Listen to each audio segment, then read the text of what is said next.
Welcome to another episode of Pound for Pound Box Report, the Big 400. I am your host, Michael. Joining me per usual, um, as usual, excuse me, Gail from NY Fights NY Fights, as well as Daniel from Four Boxing News and the Inquirer. But what's going on, Gail and Daniel? 400. Damn. 400. What was the I know, what right? was It's the it's date of snuck the it's first snuck show? up on me. It snuck up on me. How long ago was the first show?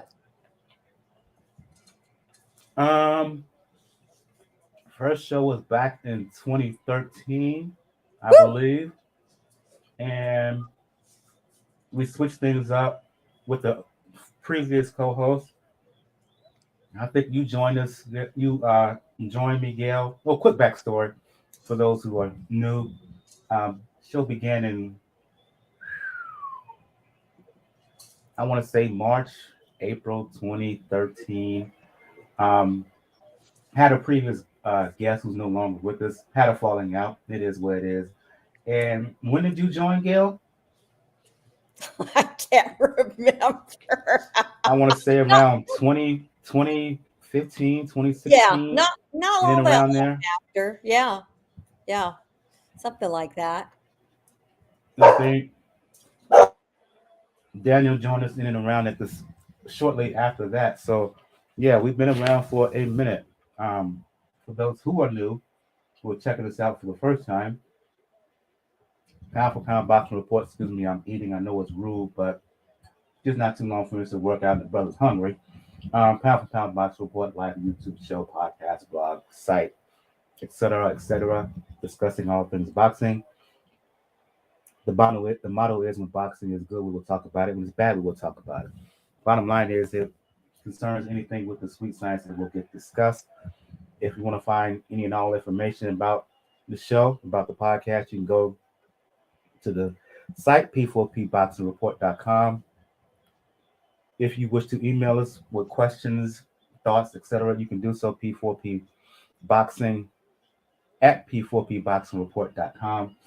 On this site, we have donation links for those who are uh, getting their tax returns or will get their tax returns shortly. If you haven't done by now, today is the final day. I feel bad for those who are trying to do it the last second, the last minute. But anyway, if you have some spare change left over from your tax return and whatever, and want to shoot some coins to Pound for Pound Box Report, doesn't matter if it's $1, $2, $5, whatever you can spare. We will be eternally grateful. Um, Cash Me and PayPal donation links on the page. Also on the site, links to check out, links to check out, links for the YouTube channel, links for the Facebook, Instagram, Tumblr page, as well as links to where to find the podcast on any and all platforms that distribute podcasts or whatever you listen to your favorite podcast at. Last and certainly not least, on the site, link to Beachbody on Demand, aka Body BODI. It recently changed format and changed name. If you're looking to get your body right for the summer, if you're looking to get a beach body, quote unquote, please check out BODI, aka Beachbody on Demand. Programs for just about any and all fitness goals and interests. If you're looking to lift, to just strictly lift weights, please check out Lift 4 and the follow up series Lift More, which hit the masses for public consumption on March the 1st. If you're looking to really challenge yourself with hits, hit type of hit and strenuous functional type of workouts, I suggest you check out 6 weeks of the work, 645, the Insanity and the Insanity Asylum series, the P90X series. They still work 1, 2, and 3. In particular, P90X 2 and 3, and for real athletes, I strongly suggest you check out P90X 2. It's really on the mark if you consider yourself a real athlete or for professional athletes who want to do a program during the off season. Then that thing works, right? If you're looking for a boxing specific program, please check out 10 rounds. That is a 6 week program, 5 workouts a week. 3 of those workouts are boxing based cardio. 2 of those workouts are resistance slash weight work, At the very least, check out the 14-day trial. And that is for 14 days, you get free access to any and all programs currently on Beachbody On Demand. Let's get things going here because it was a relatively light weekend. And thank goodness, compared to the week of August the 8th, when it was just boxing from before sunrise until early Sunday morning. Only two fights I want to focus on for this particular episode. Both of them took place over in the UK, right? Let's start. Let's start with the ladies first, Gail, and the return of Mikaela Mayer. We remember her last time out lost a disputed decision to Elisa Bumgarner, junior lightweight unification showdown. We all know the bad blood between them. Well, Mayer returned to the ring uh, this past weekend over in England, fighting Lucy Wildheart, who was a late replacement for Christina Lendartau, excuse me. Lendartau, of course, for boxing hardcore heads, they know that she's the only person to have defeated Baumgartner some years back. Well, Linda Dartel had to was basically forced out due to um, issues with her eyes, right? Uh, uh, they found some problems during her eye examination. Instead, Mayer fought Lucy Baudhart, and overall, solid performance, I want to say, from Mayer. Um, had her way pretty much. Wildheart proved herself to be tough, and she had a couple of moments here and there, but Mayer, she used her height, her reach, her jab was excellent. The thing that I noticed about Mayer Gale was the size of her, right? This fight took place at 135 pounds, and if you follow her on social media, particularly on Instagram, she basically gave video highlights and whatever and detailing her entire calf. And she looked notice I saw a noticeable difference in her body. She looked more thicker, looked more full at 135.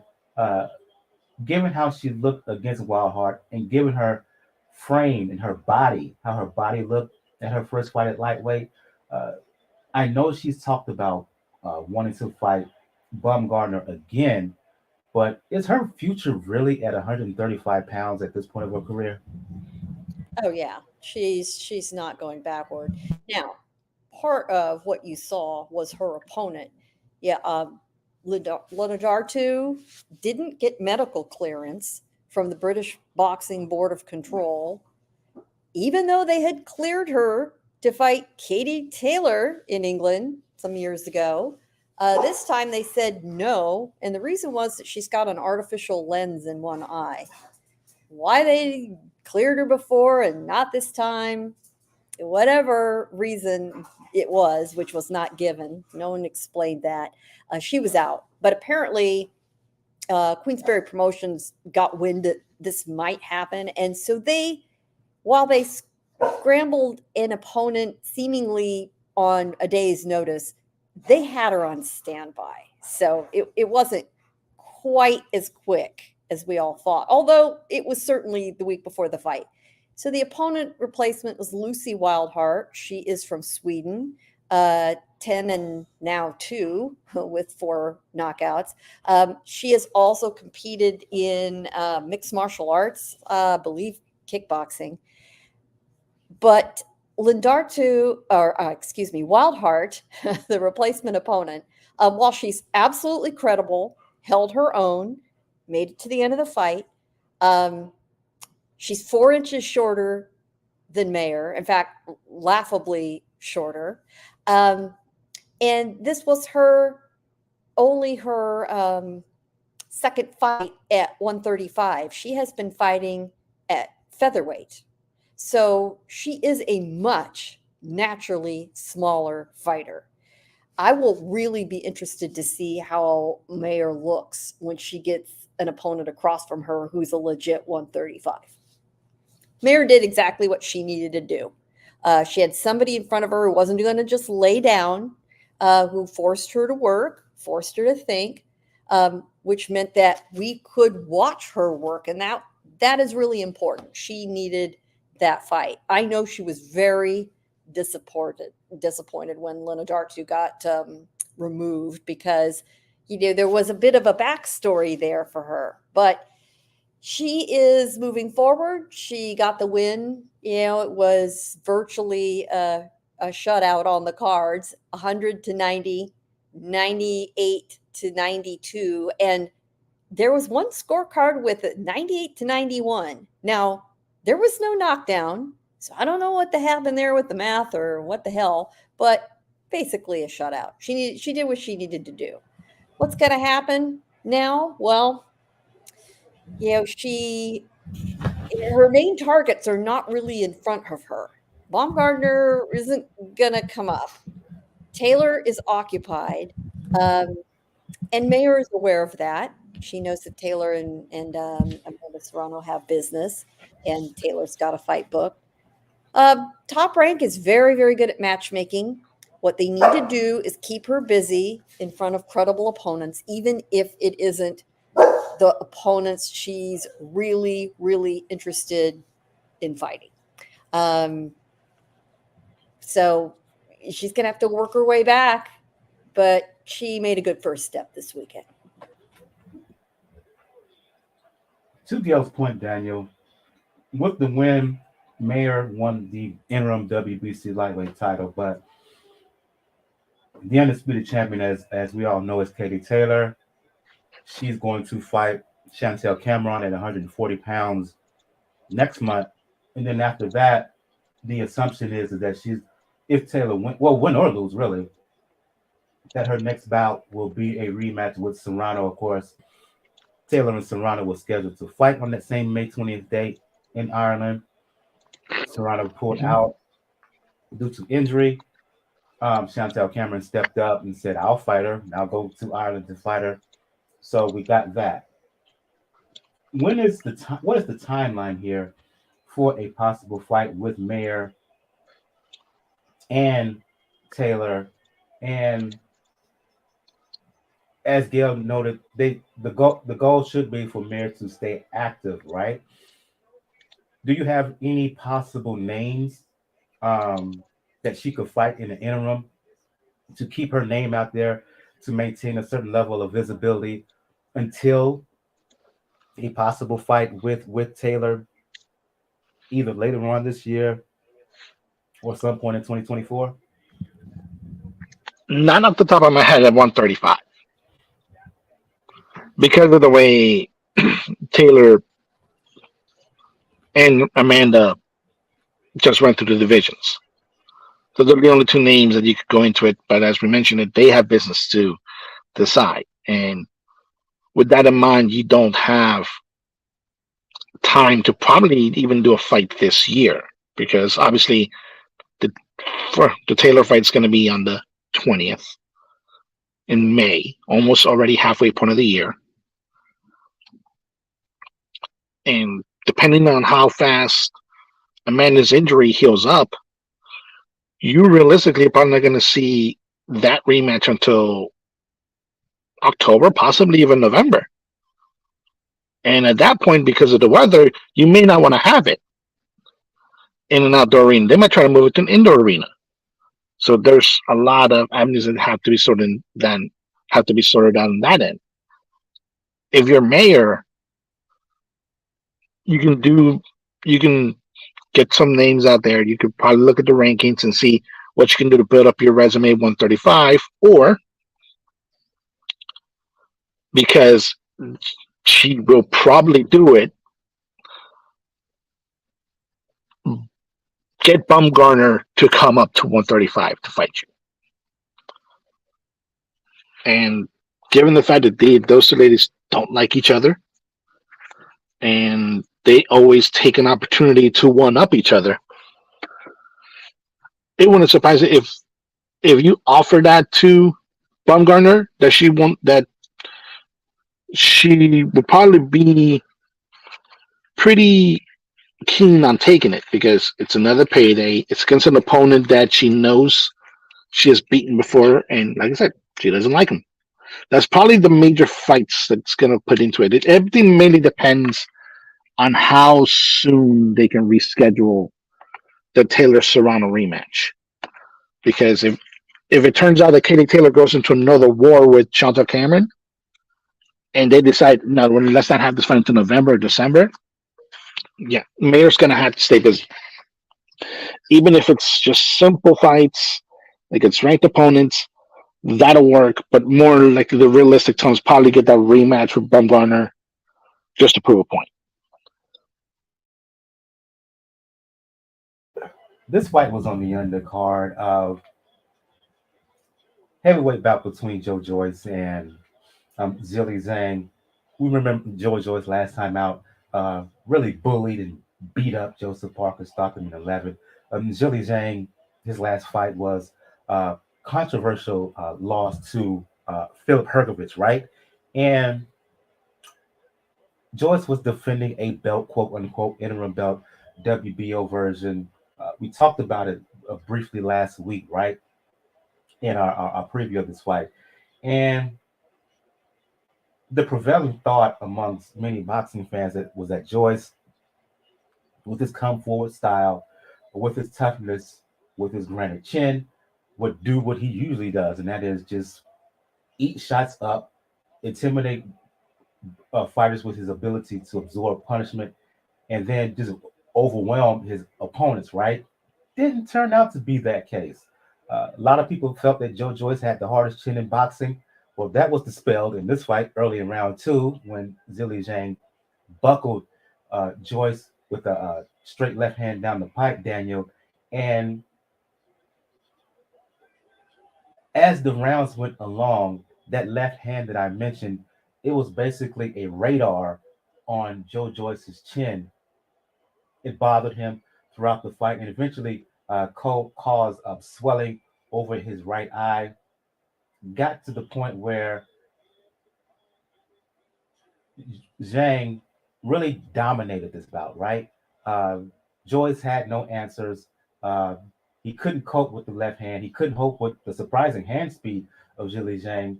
Eventually, the eye was there was so much damage to his eye that the doctor stepped in round 6, and it was ultimately stopped. Last week we had a weekend full of surprises, right? The streak of surprises in boxing continued with this fight as Zhilei Zhang scored the biggest win of his career.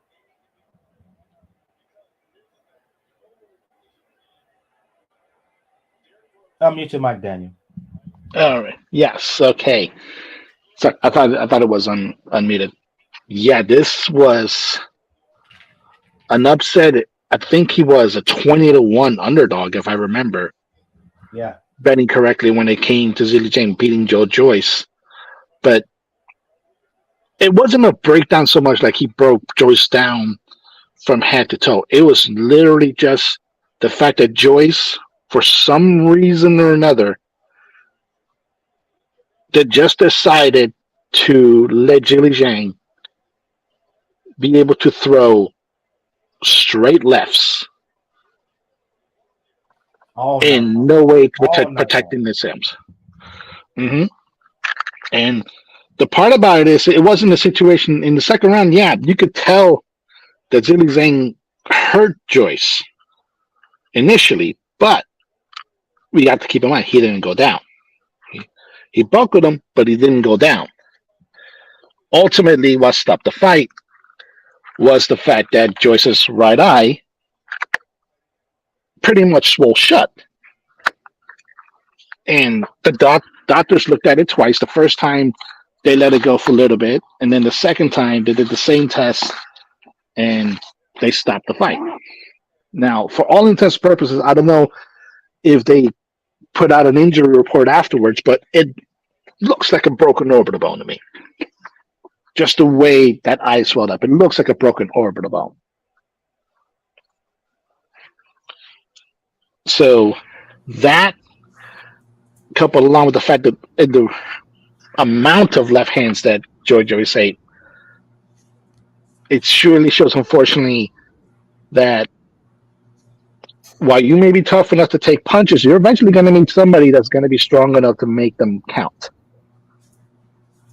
And with Joyce, he met one with Zhilei Zhang, somebody who had the height to match Joyce, had the reach to match Joyce, and ultimately did have a chip on his shoulder because he felt that his last fight he got robbed. You can make the case for either him or Hrgovic winning that fight, but probably as time goes along, more people are going to lean towards Zhang. Now, obviously, this does add another contender into a pretty interesting plate when it comes to the top heavyweights, because you still, obviously, the top dog still Alexander Usyk, and right below him for the time being is still Tyson Fury. You still have Deontay Wilder rebuilding his career after that trilogy with Fury. We still have Anthony Joshua still being a marquee name. Andy Ruiz is in the Ruiz is still in the periphery, and now Zhilei Zhang is close to being in the periphery now. So he now has an opportunity to jump probably Daniel Dubois to get a shot at Usyk, because I think that belt kind of makes him the mandatory for the WBO for Usyk. It's going to be interesting to see what Zhang's team is going to be willing to do, because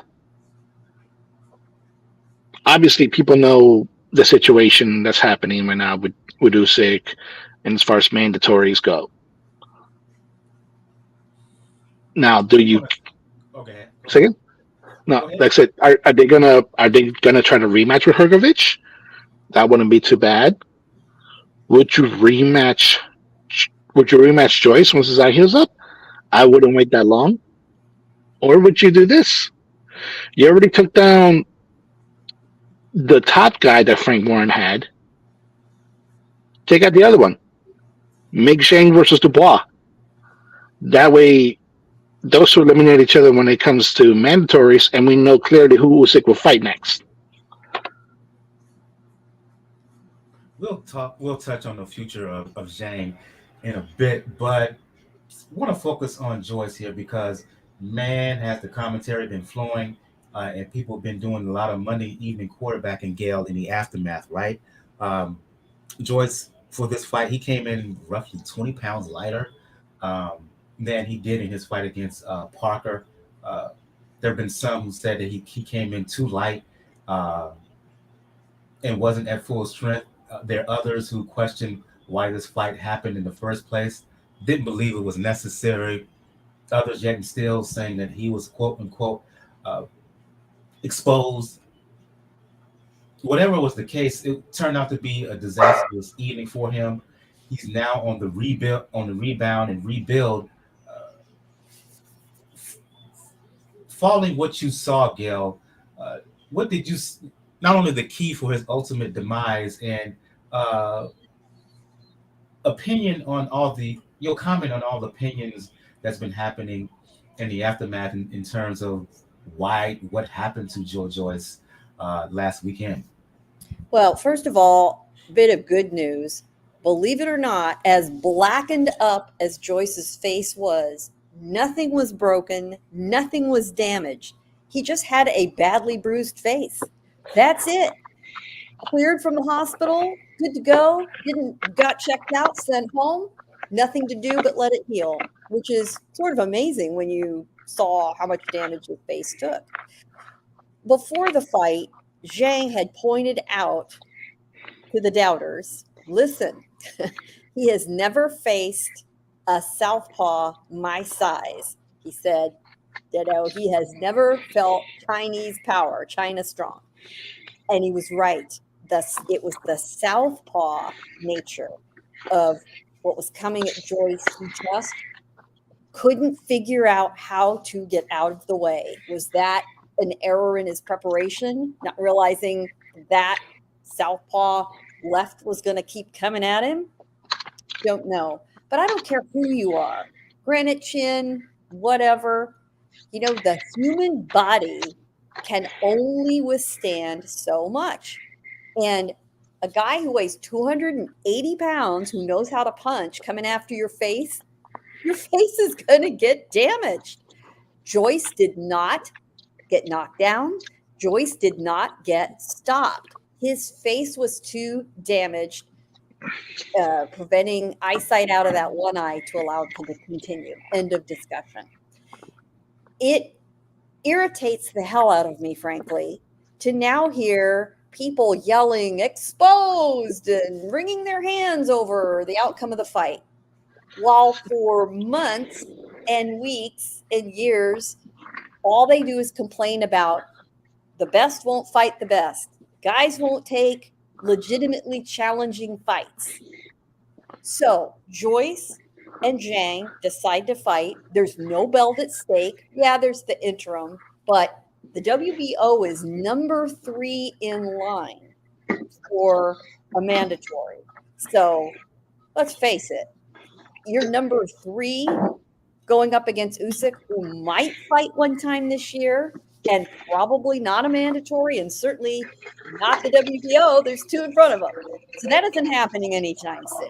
Nevertheless, these guys decided to put a decent, legitimately challenging fight together, much more so than we imagined, as it turned out. They should be applauded for it. Nobody got exposed. Somebody got their face bruised up. That's it. It was an issue of Joyce not having a good game plan to fight at southpaw, and for some reason, just no ability to adjust getting out of the way. His chin held up fine. I don't know what the fans want. They bitch and moan constantly. Guys won't fight each other. And then they do. Oh, we got exposed. Why do you think these guys don't fight each other? Because they hear you all whining, pointing at Joyce. Oh, exposed. This is horrible. He didn't need to take this fight. No matter what they do, they get criticized. I am not criticizing Joyce. I am not criticizing either party to this fight. It was a great fight. I think it did nothing but infuse energy into the heavyweight division, because beyond Fury, Usyk, and maybe Joshua, who happens to be a linchpin between the 2 title holders, suddenly we've got a lot of interesting possibilities among what I think of as the second-tier fighters. And you could argue with this victory, Zhang looked great. He has an immaculate amateur pedigree behind him. He finally got in front of a decent opponent, beat him. I thought he beat Hrgovic. Hrgovic is now chomping at the bit for a rematch. Great. Let him do it. I love it. You know what I'd love even more? I don't think he'll do it, but there is the potential for, no matter who fights Zhang, of a massive purse if this fight is held in Macau or in the Middle East. He is the first Chinese heavyweight to hold the title. Okay, we all know what, interim titles are about. Nevertheless, it's sellable. And a fight featuring Zhang as the A side in Macau gives a massive paycheck to whoever stands on the other side of him. And I would love it to be the bronze bomber himself, Deontay Wilder. That would be absolutely a sensation. Can you imagine that being held in Macau, promoted, among the hundreds of millions of people of Chinese descent, both in China and around the world, and an American to boot? I love it. I have no complaints about this fight this weekend. It was interesting to watch. Joyce has made it very clear that the minute the bruising heals, he'll be back. And, a lot of times a fighter learns a lot and comes back stronger from a fight like this. We'll see. Let's touch on the future of Zhang here right quick. Right? And shout out to Los Libertinos podcast, who's joining us in the live chat. I'll feature your comment in a quick second. Los Libertinos. If Zhang plays this right, he has the potential to be a bit of a cash cow in the division, right? He's suddenly a star in his homeland of China, right? And he could take this win and become a real hot commodity and a bit of a money man if he decides to fight in his country, right? China has shown a commitment to boxing in the past, right? You mentioned Hergovich, who in the days after Zhang's win has said is that he's willing to have a rematch with Zhang, and he's willing, and he claims he's willing to go to China to do it. And his paraphrasing him, he'll take him out in 6 and knock him out in Beijing in front of a billion people, and a billion of his followers. You mentioned Wilder. Zhang has also talked about a fight with Tyson Fury in China. And I'll put the quote here from Los Libertinos. He also mentioned reading him, can Andy Ruiz get some of that Zhang action? That's another option too. So coming off of this win, Gail, and hopefully we'll get Daniel back on in a second. I think he's having some technical issues. Zhang, he could be a major player, at least for the foreseeable future. Absolutely. Absolutely. Money talks. He is a very attractive opponent. Even though he's a difficult opponent, nobody would argue that he isn't a threat to, well, legitimately to the rest of the division. Let's also remember, back in the days before the pandemic, barely, the very first event canceled, major sporting event canceled at the beginning of the pandemic, it was really our canary in the coal mine in many ways, was the fight Top Rank was about to stage in Macau with Jose Ramirez. And frankly, I don't even remember who the opponent was, but it was just as COVID was starting to emerge. They were right there at, practically in ground zero. Ramirez is already there, and Victor Postal. And in an abundance of caution, Top Rank canceled the fight. There was big money at play because big-time prize fighting in Macau, offshore, island where gambling is legal. They were going to make a boatload of money. Somebody smart is going to put together a card and go right back there for even bigger money because it's the glamour division, it's the heavyweights. And I think you're going to see a lot of fighters who don't have a dance partner right now saying, risk versus reward. Okay, he's a big guy. He's southpaw. He's difficult. He's definitely improved his skill set. He's been training in New Jersey, and it definitely shows. He's dangerous, but man, there's going to be a big fat paycheck at the end of that fight. This is potentially not a single-digit $1 million purse, but a double-digit $1 million purse. That's how big the money would be over there. Also, I see the potential for there being interest in the Middle East. So Big Bang has a lot of big options in front of him right now. At age 39, Daniel, the future of Zhilei Zhang is as bright as it's ever been.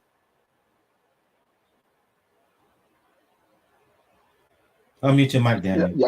Yes, it is, because you have to remember how long he was in the Olympics. He was in the Olympics as Anthony Joshua. In fact, one of the pictures that first came out, I'm guessing from a British Twitter account, was a picture of, I forgot, I think it was the final in the London Olympics. No, not the semi. I think it was the semifinals, where Joshua did fight Zhang, and Joshua actually knocked down Zhang. But we have to remember, this is the amateurs, and this was also pre-Usyk Joshua. Post-Usyk Joshua, I don't think you would have that same luck. As far as trying to bring in opponents, yeah, you can definitely try Macau, or in a more politically strategic move, probably, you might try to have it in Hong Kong.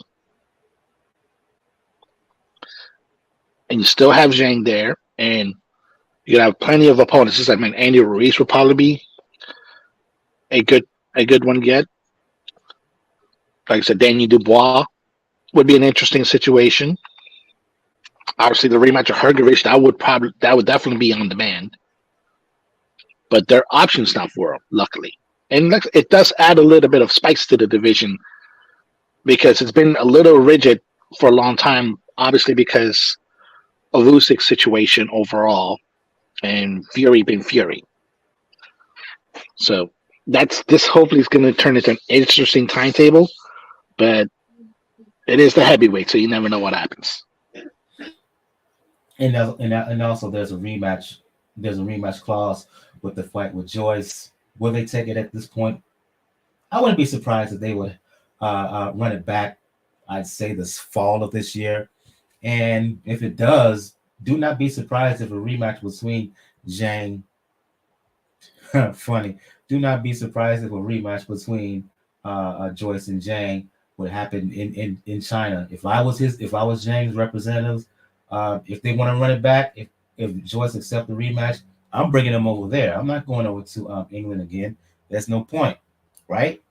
So we will see what happens when it comes to the future of Zhang as well as the future of one Joe Joyce. Let's get to the news here, and one main story I want to focus on, and we mentioned in the discussion about Zhang and Joyce, the possibilities for Zhang upcoming. We mentioned Fury, we mentioned Wilder, we mentioned Andy Ruiz.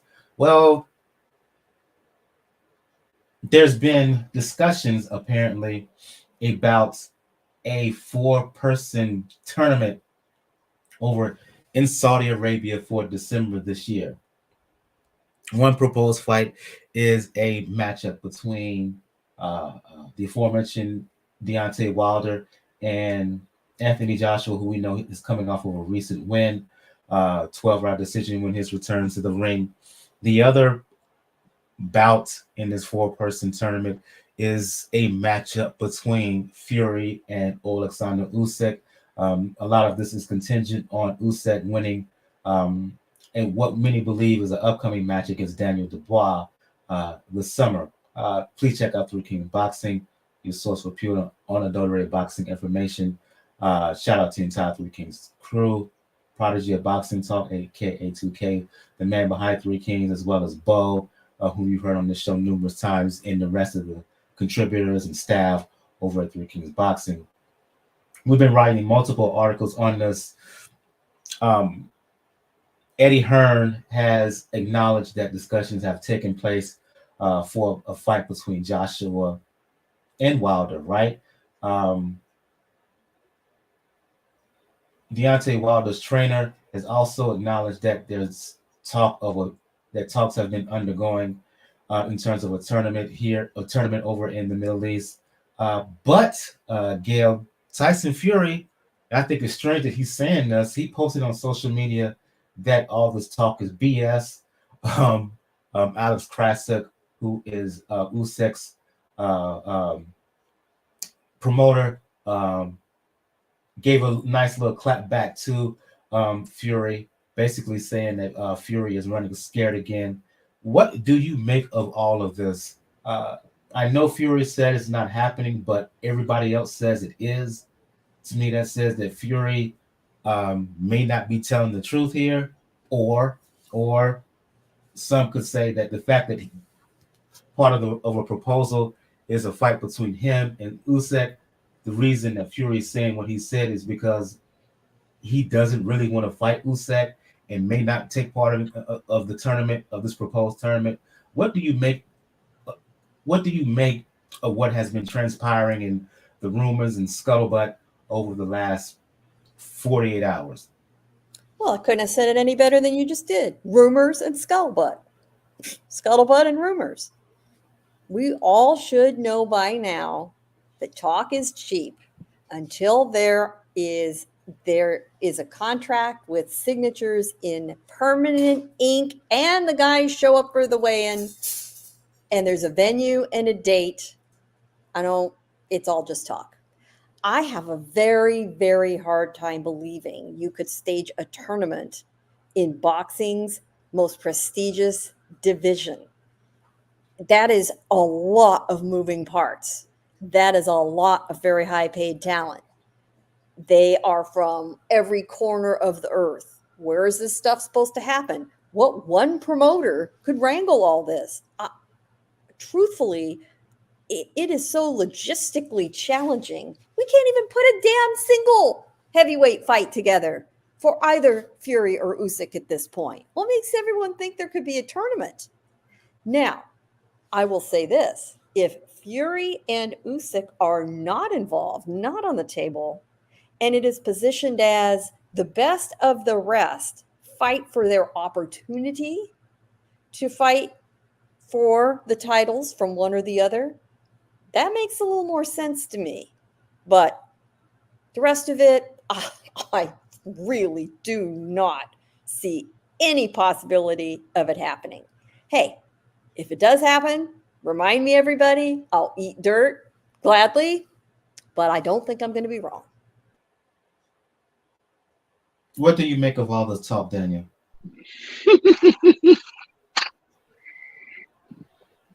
It's actually interesting because I'm eating. You want Like to a laugh little bit of- again? I would like to hear that laugh again. I'm gonna do the Pillsbury Doughboy. Thank you. Yeah, because I'm eating like a little like a pastelito with a soft dough. That's how seriously I'm taking this possibility, and it's not to be like a Skip Bayless or Stephen A. But the first thing that raised the red flag is seeing Tyson Fury versus Alexander Usyk. It's already out there, folks. It's already been proven by Fury himself. He does not want to fight Alexander Usyk because he knows he cannot beat Alexander Usyk. So he's not going to. And unfortunately, we've had the Usyk and Fury fight marinated for so long. What's been the one fight in the heavyweight division that's been marinating much longer? AJ and Wilder. And it would have been exciting if we would have gotten pre-Usyk Joshua. We're getting now post-Usyk Joshua, who we don't even know if he's fully there yet, and because judging by the behavior that he's probably going to do, it wouldn't surprise me if he goes for another search for a new trainer, and that'll make 3 trainers in the last 3 fights. Ultimately, with Wilder, he'll probably be down for anything because he's the one that has the most to rebuild because of the way he lost. But in all honesty, he's not probably going to take that. He'll probably not going to be able to fly but probably position some weird shenanigans where he once again becomes Fury's mandatory. But ultimately, it is a nice idea. We have seen tournaments before. Obviously, we've seen the World Boxing Super Series, and before that, we've seen the Super 6 tournaments in super middleweight and lightweight. So it can be done. The main situation is, and when it comes to the 4 fighters to mention, is you're dealing with at least 3 or 4 promoters that absolutely do not like working with each other. And like Gail mentioned, it only takes one of them to throw a monkey wrench into this idea. So I wouldn't granted, I would never put any tickets to travel to the Middle East. Because number one, I've already been to the Middle East enough times already myself in my career, thanks to the military. And 2, yeah, I'm not going to give money to that region. So that's going to be an interesting sell to see what they're going to be willing to do. To me, if they're going to do something, that'll probably be a series of mandatories. So it'll probably be Usyk versus Dubois, or Hrgovic, depending on how, because they're saying it is December. So it could be probably Usyk versus Hrgovic, and because Eddie's the one that really likes to go to the Middle East. So it'll be him. And I wouldn't be surprised if Wildheart goes there. I wouldn't be surprised, but Fury is the one that I would say no. He's not going to do it. He's already proven he doesn't want the smoke when it comes to Usyk.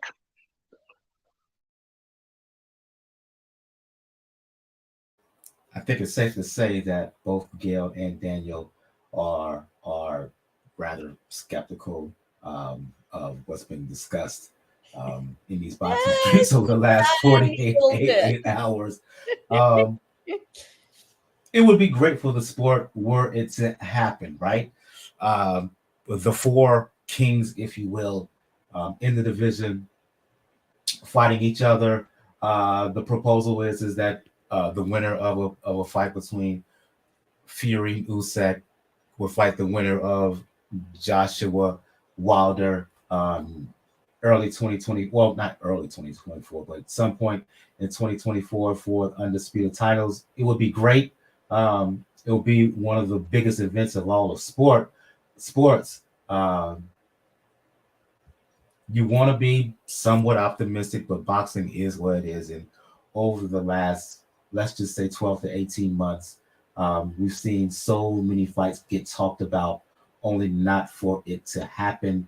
Fans are getting fed up with being teased with certain fights here, certain fights there. Let's face it, we still pissed over the fact that Crawford and Spence has not happened. We're pissed that Usyk and Fury is not happening on April 29th. So the likelihood that this four-person tournament will occur later this year. Let that be unanimous here in the level of skepticism towards that happening. But we will keep you abreast with any additional information on again what's been talked about and what's been really the talk of the boxing world over the last couple of days. Going to leave the floor open to you, Gail and Daniel. Any news that you want to talk about before we head into previewing the fights for this weekend? We had quite a splash today in Detroit, where Claressa Shields is going to be the headliner. And I believe it is Detroit's first title fight, in decades. So I'm very pleased to see that. Claressa is a polarizing figure. I mean, people feel one way or another about her. There's no like mild feelings. You're either a super fan, admire her, love her, or don't care for her one little tiny bit. I'd like to see this be a success, and I think that she'll fare a whole lot better in outcome with this card in Detroit than in the all women's card that kind of crashed and burned in the various experiments when some of these streaming platforms who don't normally handle sports got involved. So I say good for them and good luck. And I hope everyone makes money and everyone has a good time. And I love to see major fights with major champions outside of Los Angeles, Las Vegas, New York, and even to an extent, Texas. It's great to see this happening in the city of Detroit. Yeah, she's returning to the ring. I want to say either June or July. The month escapes me. My apologies on that. She's going to fight in Detroit, her home area of Detroit. She's going to fight a rematch with Hannah Gabriels. Gabriels is the current light heavyweight champion. Current light heavyweight champion. The two ladies fought a few years back.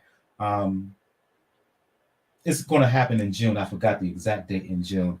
It will be on June 3rd. There you go. Thank you. Thank you.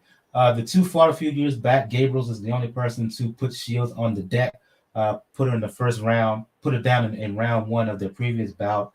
Shields is promising a knockout this time. I wish this would be a fight against Natasha Jonas.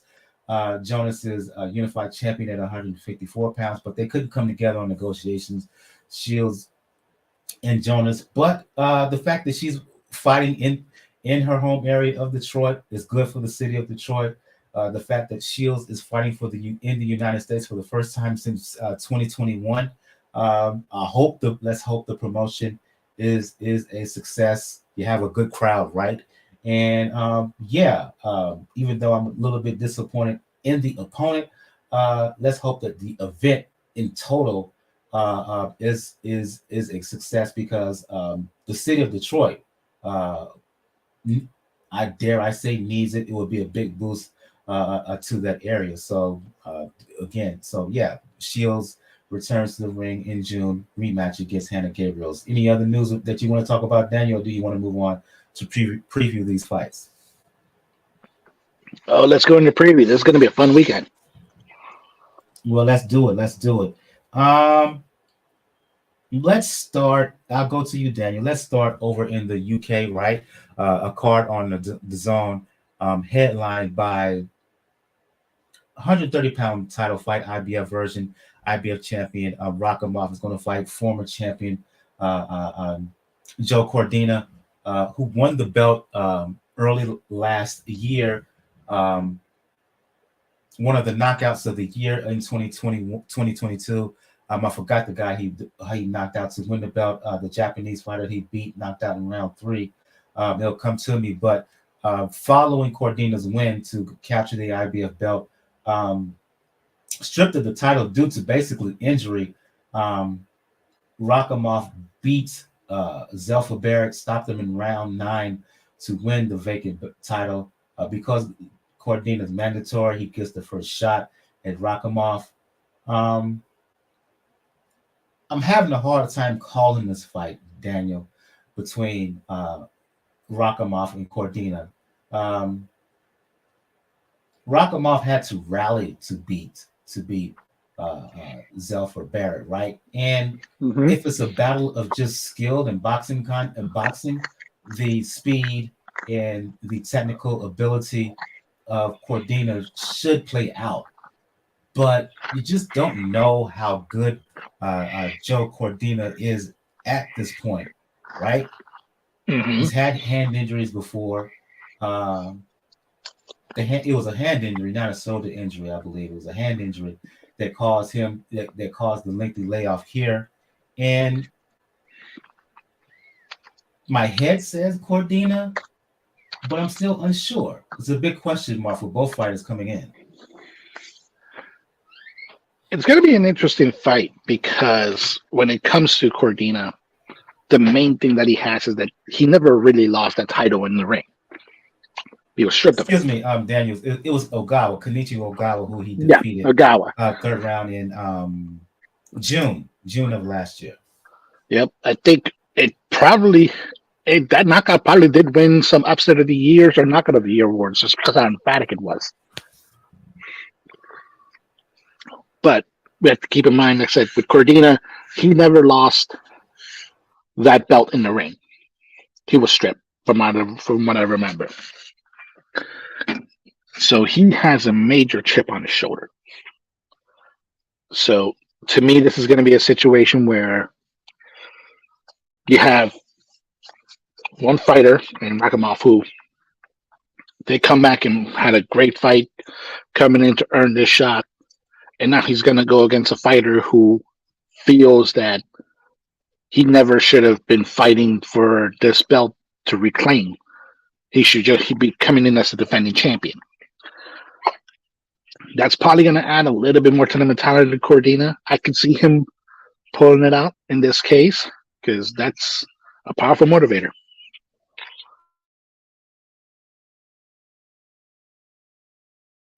What say you, Gail?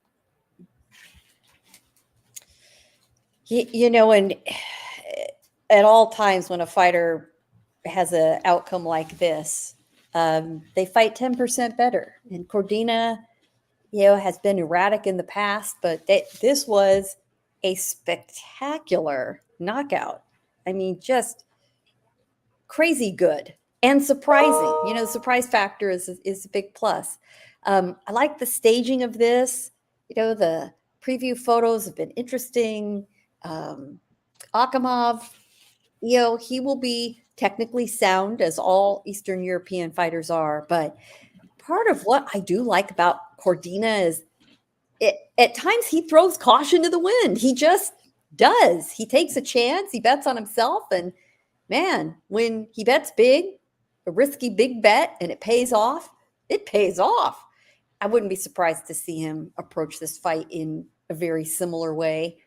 You know, and it won't be a straight down the middle outcome. I mean, he's either going to crash and burn and make a huge mistake, or he's going to score another knockout. We know that when he places the punch right and he catches somebody, you know, in the right position, not paying enough attention, he can put them spark out, as they like to say.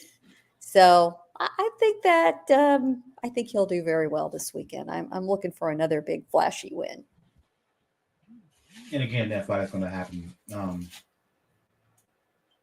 It's going to happen this weekend in, I believe it's Cordina's home area of Cardiff, Wales, live on the Zone. Yes, Also it is. On the It 20th. is in Cardiff, and that's why the photos have been so crazy. They have been doing their face-off and poses and pressers in front of castles and ruins. It's pretty medieval looking stuff. Love it. The fight is going to happen on April 27th. Also on April 27th, the fight has been hyped up for months now. The grudge match between Gervonta Tank Davis, Ryan Garcia, happening in Vegas. I don't need to go too much into the pre-fight stuff. If you're a boxing fan, unless you've been sleeping under a rock, you know what it is. The two made a bit of news overnight, in which they're on an Instagram live. Both fighters basically said, let's put up our purses. Ryan Garcia was like, yeah, I think he got, I ain't gonna say he got duped into it, but he got played into that somewhat. Saying he put up his entire purse in a fight against Tank. I'm not buying it. I don't think the Las Vegas, Nevada State Athletic Commission is going to allow that to happen. But it made for interesting talk on these boxing social media streets. But it is what it is. But let's get to the fight itself. We don't know what Tank, coming off of the stoppage win over reigning junior lightweight champion Hector Garcia in January of this year. Ryan Garcia, he's been out of action for a while. He's fought last summer, I believe it was. The question mark for me, Gail, it's still heavily on Ryan Garcia, right? Outside the fight with Luke Campbell, the kid hasn't been tested. He gets a lot of attention because of his popularity on social media, but you just don't know what kind of fighter he truly is. Yes, he can punch. Yes, he's tall. Yes, he's big for the weight in this fight. This fight is being contested at a catch weight of 136 pounds. A lot of talk about the quote-unquote rehydration clause. That's a moot point for me. The issue is how he's going to fare in this fight, how this fight is going to end up.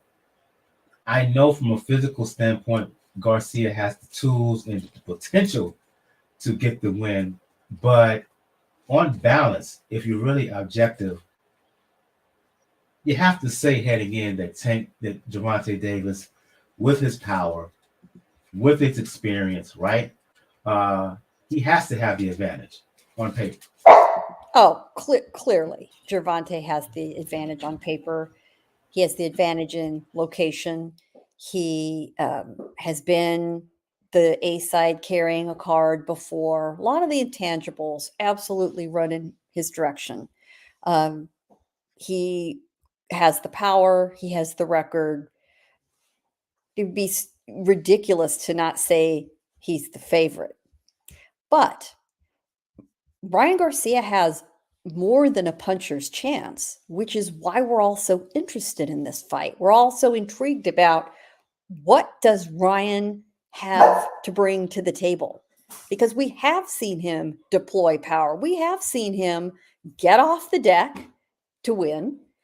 We have seen him score some crazy good knockouts. And he does have the poise in, a big spotlight. He seems to. He's handling himself very well.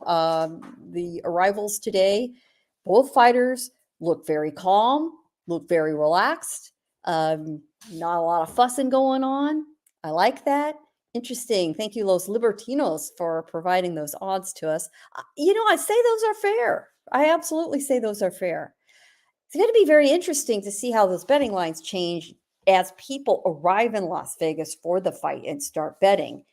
I'm very curious how much of the house at the T-Mobile Arena will be Tank Davis's fans who do buy tickets and do follow him, or will it be a Ryan Garcia house? It is a Latino market in Las Vegas.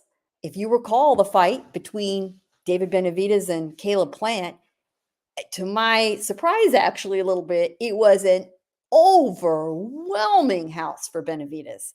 I do think, despite there being a lot of people there for Tank, he's from Vegas, the upscale rap industry, and black artists will all be there. A lot of celebrities, they are very much going to be there for Tank.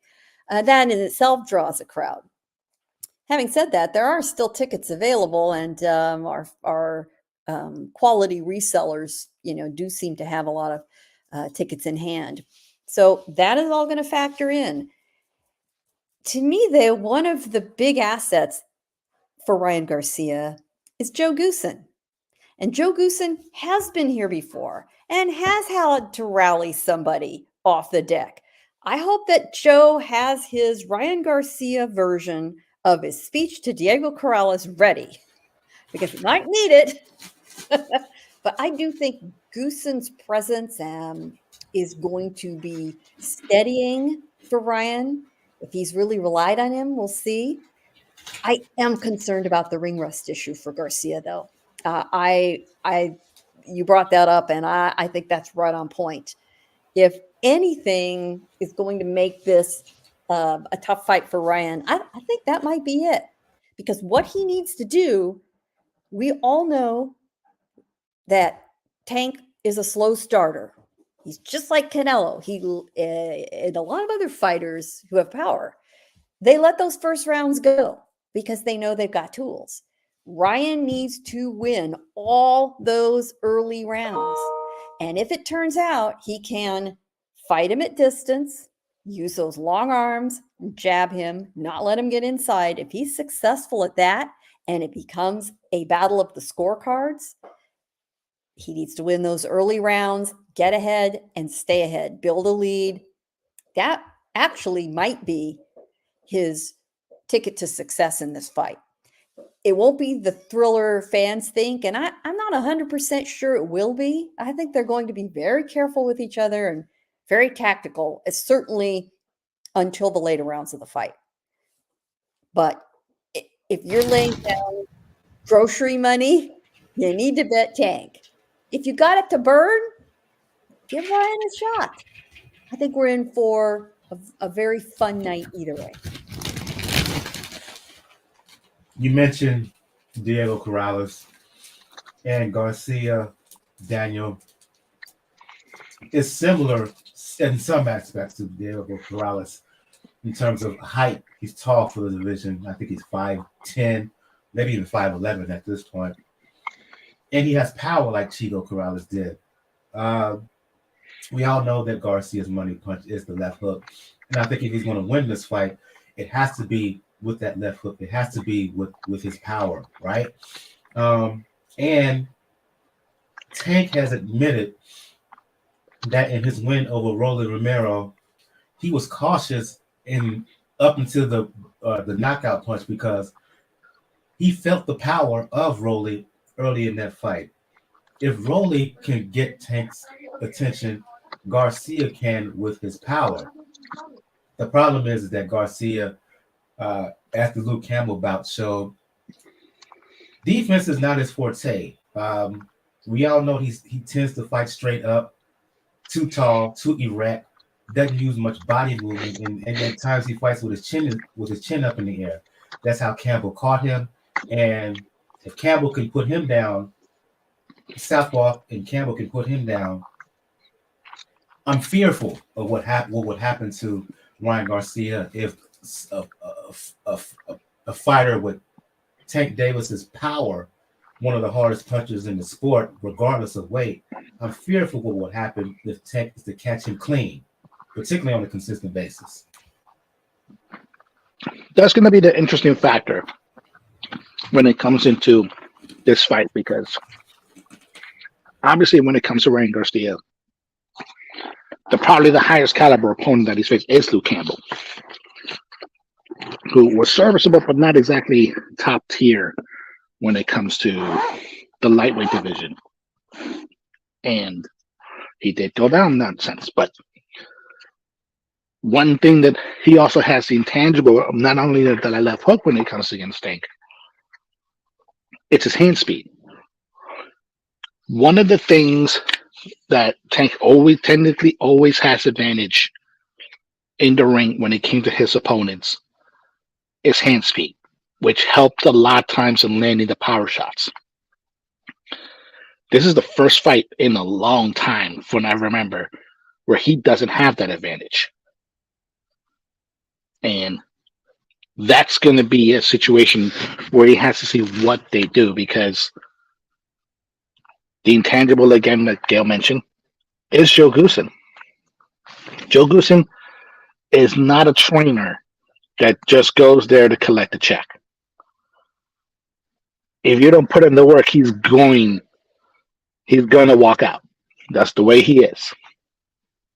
So that tells me that Ryan did put in a good amount of work when it comes into this fight. And they understand what's going into it when it comes into selling this fight. Obviously, that as far as star power, Tank is the higher draw. Floyd and PBC, they made sure to position him very well when it came to making that a reality. Now, the question can be, will you, at this stage, see that bear fruit in Vegas, or are we going to see what we saw in Benavidez' plant, which is an overwhelming Latino crowd come in, and even though they're not as close as they were before, they could see Tank as being a proxy for Floyd. And we know those battles that Floyd had against Latino fighters, including the one where including probably his 2 phantom losses. So I could see that crowd playing a factor into it. I expect a tactical fight within the first 4 rounds. But eventually somebody's going to try to swing to the fences. And I think probably Tank will try to do it first. And then you're going to start seeing a lot more trading. And that's where you're going to start to see, is Tank going to be willing to adjust to the hand speed? Is Ryan going to be willing to chase Tank around, or have him come to him where he can land a shot going forward? Are you going to see Tank's footwork, which is underrated? I will admit, it is underrated, play a factor in getting himself in better position to land his power shots? Is Ryan's height going to be able to play a factor into it? Because 9 times out of 10, more likely, Tank has always been the shorter of the 2 fighters that are in the ring. So we have to see how that goes.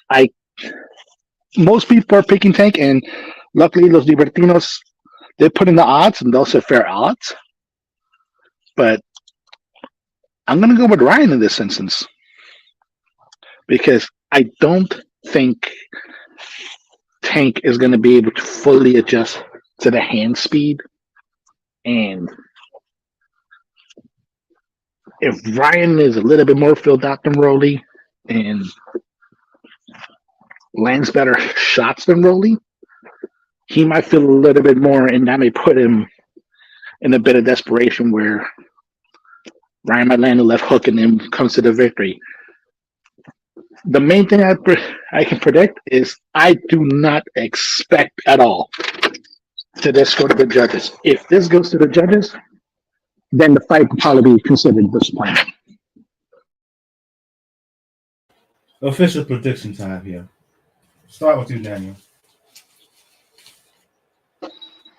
I say Ryan by late stoppage, probably 9th or 10th round. Oh. What say you, Gail?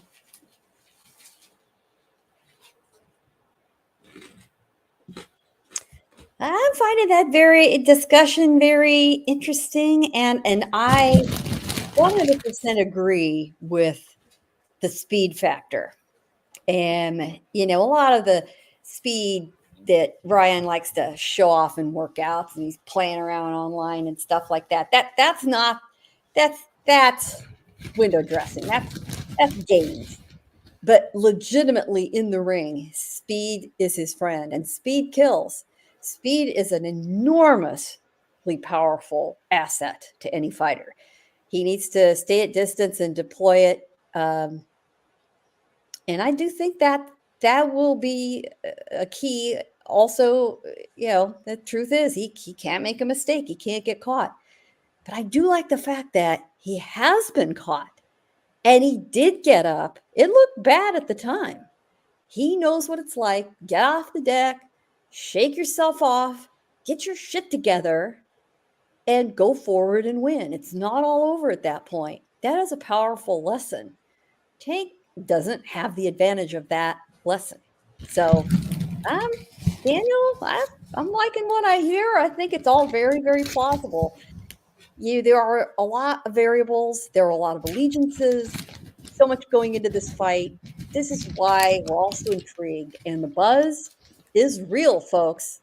And I do think that the pay-per-view buys will be very good in this streaming era. I am going to give it that qualifier. But that $85, nearly $90 price mark. Oh, God. Well, what I do hear a lot of folks saying, though, is, especially in the Latino community, and especially here in Southern California, you know what? You get your boys over, you get your friends over, you get your family, you call your dad, you all have a barbecue, and you all watch the fight. And it's a good evening of fun. That is a very reasonable night of entertainment for $85. You get your friends to help pony up with some food and beverage, and you're covered. And just like it irritates me in my earlier rant, for those who missed it, about fans complaining about fighters not fighting each other, and then when one wins and one loses, the loser's exposed. That's nonsense. If you want these fighters to fight themselves, I'm hearing a lot of noise, by the way, that's why I'm distracted. You need to pay for it. You need to pay for it. I get it. It's $85. Split among 3 or 4 friends, or 5 or 8. You bring a group over. It's not that bad. Listen, if you and 4 of your friends go out for dinner and go see a movie, it's going to cost you that much money. So please don't stream this. Pack your house, make it worth your while. And it could be worse. The MGM Grand Garden Arena is going to show the fight on closed circuit video because the event is at the T-Mobile Arena. So for a lesser price point, you can go watch it in an arena setting. That's going to be $114. That's nuts. I hear what y'all was saying about Garcia's speed, and his power is legit. And I think Goosen will prove to be beneficial to him in this fight. But I still yet to see evidence of a good, sound defense. I can't trust that he all of a sudden will stop fighting with his chin in the air. I can't trust that all of a sudden I will see him employ some consistent body movement. I can't trust that all of a sudden he's going to use really, really good footwork in his legs. If I saw evidence of that in prior fights, I may even pick him, right? But because I have not seen it uh, up to this point, I have to go with Tank. And if Tank lands, and I think that Ryan is hittable, if when he lands, I think he's going to do significant damage. I think Davis has a better defense than a lot of people give him credit for. It's not elite Shakur Stevenson defense. It's not elite Devin Haney defense, but he does a fairly decent job of avoiding punches. And I think he's going to avoid the shots. I think he's going to make this a slower pace fight. To Daniel's point, the early rounds is not going to be that exciting, but he will strike. And when he does strike, he's shown excellent ability to finish guys off. And I think he's going to do that. My prediction is that Tank Davis is going to win this fight stoppage anywhere between rounds 7 and 9. One fight I forgot to mention because I was in such a hurry to talk about Davis and Garcia, and that is on the undercard. You have the return of David Morrell. He was supposed to fight a guy by the name of Agbeko, but he pulled out. Instead, he's going to fight a Brazilian by the name of Falcao. I'm just going to leave the floor open to any one of you, Daniel and Gail, who wants to talk about this. I know David Benavidez gets talked about as being the boogeyman of the super middleweight division. But David Morrell, he's right up there. Talented southpaw with power, tons of skill, a damn good fighter, and it's excellent that he's getting featured on this card.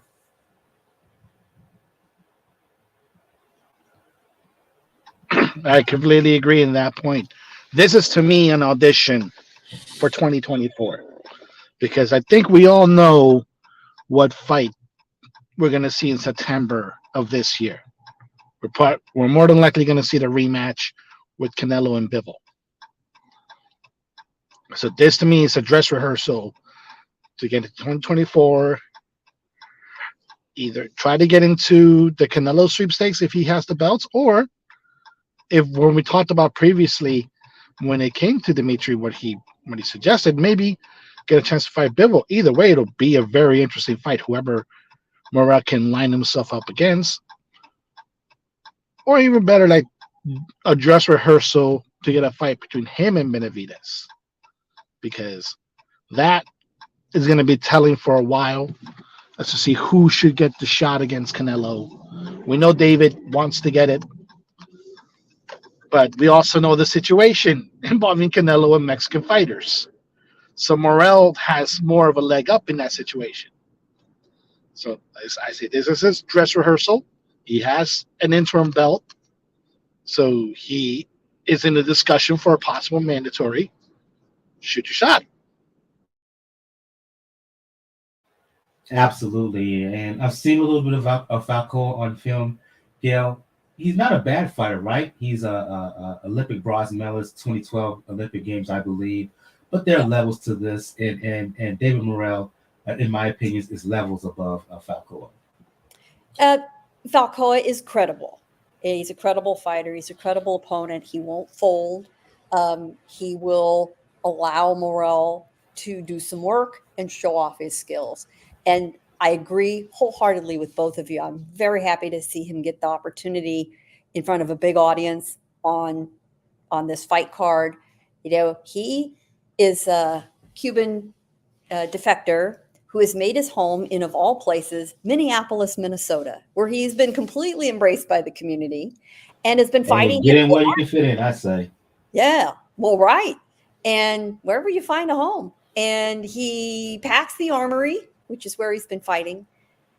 But this is a completely different stage. His international experience as an elite Cuban amateur will serve him really well here. So good for him. I'm sure he'll get a very solid win, barring a wild, wild upset. And folks, 2023 has been the year of upsets, the last few weeks in particular. So, You never know what's going to happen. And I know a lot of fans kind of trashed the undercard and they're griping about how bad it is. Listen, there are some very good prospects on this undercard that I am perfectly happy to see. I am going to enjoy seeing Lorenzo Truck Simpson, who's been out of action. It's been a while since I've gotten to see him. We're going to get to see the very flashy Floyd Schofield, 20 years old. A lot of people are talking him up. I'm going to be very interested to see what he can do on the big stage. One of Golden Boy's odd prospects, who is a very, very tall cruiserweight, Tristan Kalkruth, who's from Texas, is on the card. Vito Malnicki is on the card, and he does have a following. So, listen, there is a lot to see. And one last item about this fight. Note the start time. The pay-per-view, the 4 pay-per-view fights start at 8 p.m. Eastern, 5 p.m. Pacific, so an hour earlier than normal. The actual opening bell is at 1 p.m. in the afternoon. I will be ringside for NY Fights. So I have to be in my seat pretty damn early. And how can we forget the rematch between Bek the Bully Murdazaliev and Gabe Rosado? And I think we're going to end things on that note. I want to thank everybody who joined us in the live chat. If you're checking us out on YouTube, make sure to hit that like button. Make sure to hit that subscribe button if you have not already. Doing both will help our overall algorithms and get us closer to being monetized. I want to thank those Libertinos for his questions and his comments in the live chat. I'm going to go around the panel, begin the show with ladies first, end the show with ladies first, as always. Gail from NY Fights. For those who want to talk boxing, for those who want to talk media, for those who want to check you out occasionally on TMZ Live, let the folks know where they can hit you up.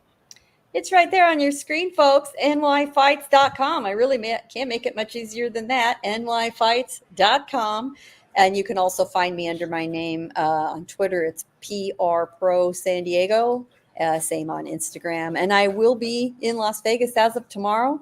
A lot of stuff going on, a lot of sort of sidebar events going on in Las Vegas as the week winds its way towards Saturday. So a lot of meet and greets. There's going to be some other notable fighters making media appearances not involved with this card based in Las Vegas. So stay tuned. We'll have it all for you.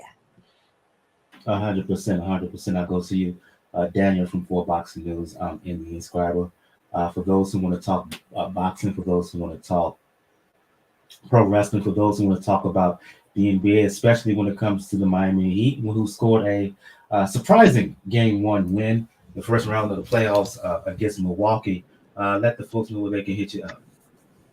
Yeah, it was a victory. It did cost us, unfortunately, Tyler Hero. He's essentially out for the playoffs unless by some miracle the Heat do make the finals. But yeah, you can definitely catch me on Twitter, Rockstar9, RAWKZ99. Catch me on there. I actually recorded a late night pod that actually does involve basketball on Sunday, because one of the other series that I'm keeping an eye on is a series between the Sacramento Kings and the Golden State Warriors. By the way, the Kings are up to nothing in this series. Yeah, those were actually caught some of that, some of Game 1 and Game 2 of the Kings and the Warriors. Yeah, for folks who thought that Golden State was just going to go in there and because they're the defending champs and just take advantage and take it to the youthful Kings, not turning out to be the case. All I gotta say is Golden State, they better step up and win in Game 3 coming up this later on this week, because if they don't, I see a gentleman's sweep for the Kings. Yeah, but the other reason that I put it in is because there's an interesting piece of NBA lost media that Sacramento Kings has brought up before Game 1. And it's a 30 for 30 that was supposed to come out in 2015 called Down in the Valley. It didn't come out, obviously, because one of the people that was a focal point, Kevin Johnson, the former mayor, had a lot of scandals come out before the documentary was set to come in. But it's something that ESPN should definitely take a second look at, especially with this Kings team. Yeah, and also check out the Inscriber if you want to find out all things WWE, AEW. Daniel is on it. I think you dropped the pod on that within the last couple of weeks. You keep regular conversations about that on the pod as well as on Twitter. So yeah, check out the Inscriber and check out 4 Boxing News from Daniel. For those who want to talk boxing, music, fitness, you know what it is with me. On Twitter, Brother JR76. If for those who want to talk boxing, music, fitness, and fragrance with me on IG and TikTok, you can do so, Brother JRSC. On the next episode of Pound for Pound Box Report, we will do a recap of Tank Davis and Ryan Garcia. We will do a recap of David Morrell and Falcao. We will do a recap, of Joe Cordina and Rakhimov. And we will preview a card that's happening on April 29th in Texas, headlined by William Zepeda. Exciting up-and-coming lightweight. He returns to the ring to fight a guy by the name of Jaime Arboleda. On the undercard of that, Marlon Esparza. She's defending her unified WBA, WBC flyweight title. So we will dive into that. So yeah, episode 400 is in the books. Again, want to thank everybody who checked this out. Thank Los Libertinos for his commentary and questions. Again, if you have not done so already, please click that like button. Please hit that subscribe button. And please hit the subscribe button with the bell so you get any and all notifications about new episodes. So for Gail from nyfights.com, for Daniel, 4 Boxing News and the Inscriber, I am your host, Michael. Once again, this has been episode 400 of Pound Pound Box Report. We will see you guys next time. Everyone have a good evening. Good night.